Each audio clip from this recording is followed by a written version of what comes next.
نحمده ونصلي على رسوله الكريم اما بعد. زندگی اتنی غنیمت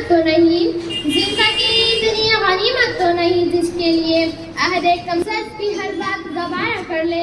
حضرات سامعین، ایک شاہی دربار ہے جس میں اپنے عقیدات اور نظریات پر ڈٹے رہنے والے ایک شخص کو حاصل کیا جاتا ہے. شاہی فرمان ہوتا ہے کہ تمہیں اپنے عقیدات اور نظریات کو بھول کر بادشاہ اور بادشاہ کے درباریوں کے حکم کو ماننا ہوگا، ورنہ اس زہر سے بھرے پیالوں کو پی کر موت کو گلے لگانا ہوگا. زندگی اتنی غنیمت تو نہیں جس کے لیے عہد کمسرت کی ہر بات گوارا کر لے. حضرات سامعین، بادشاہ اور بادشاہ کے درباریوں کے حکم کو پاؤں کے ٹھوکر پہ رکھتے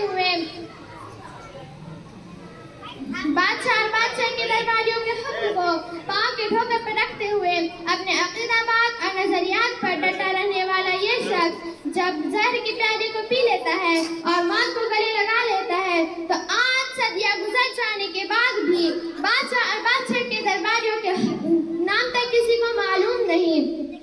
لیکن حق و صداقت کے لیے اپنی زندگی پر موت کو ترجیح دینے والے اس شخص کو دنیا آج بھی سقراط کے نام سے یاد کرتی ہے. تو یہ کہنا بجا بنتا ہے کہ جس دھر سے کوئی مقتل میں گیا وہ شان سلامت رہتی ہے. یہ جان تو آنی جانی ہے، اس جان کی کوئی بات نہیں.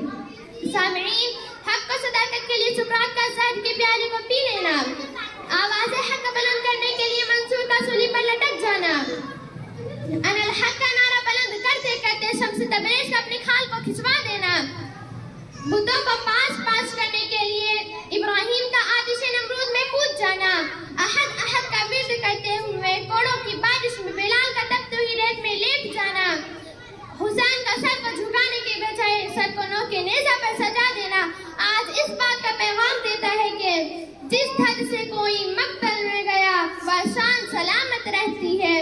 یہ جان تو آنی جانی ہے، اس جان کی کوئی بات نہیں. حضرات سامعین، یہ موضوع ہمیں پیغام دیتا ہے کہ ظالم کے آگے مظلوم بن کر کیڑے مکوڑوں کی طرح رینگنے کے بجائے ظالم سے بغاوت کرتے ہوئے اس کے آگے شیر کی طرح کھڑے ہو جانا ہی اصل زندگی ہے.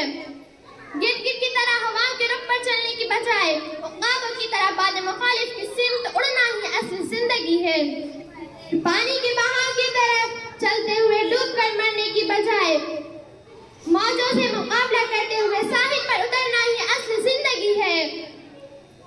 کسی کی دہشت، خوف اور موت کے ڈر سے سر کو جھکا کر گھٹ گھٹ کر مرنے کی بجائے نڈر، بہادر اور بے خوف ہو کر سر اٹھا کر چلنا ہی اصل زندگی ہے. کیونکہ کچھ نہ کہنے سے بھی چھن جاتا ہے اعجاز سخن. ظلم سہنے سے بھی ظالم کی مدد ہوتی ہے، ظلم سہنے سے بھی ظالم کی مدد ہوتی ہے. حضرات سامعین، اگر ہم اس عصری کرب، جبر اور گھٹن کے وحال سے نکلنا چاہتے ہیں تو ہمیں اس کے لیے روایات کی بتوں کو پاس کرنا ہوگا، آنکھوں پر بندھی نظریے ضرورت کی پٹی کو اتار کر پھینکنا ہوگا، پیروں پر پڑے جمود کی بیڑیوں کو توڑنا ہوگا، ہاتھوں پر پڑی مصلحت کی ہتھکڑیوں کو توڑنا ہوگا، لبوں پر لگی مجبوریوں کے تالوں کو توڑنا ہوگا.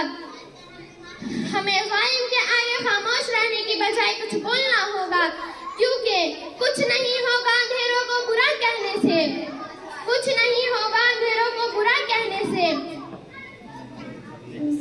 اپنے حصے کا دیا